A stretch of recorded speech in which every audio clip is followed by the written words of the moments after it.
Kaixo familiak! Ikasgaia hurbildu dugunez, errespetuz jota ezagun.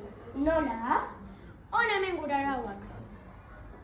Etorri aurretik Bidalitako informazioa irakurri. Puntuala izan!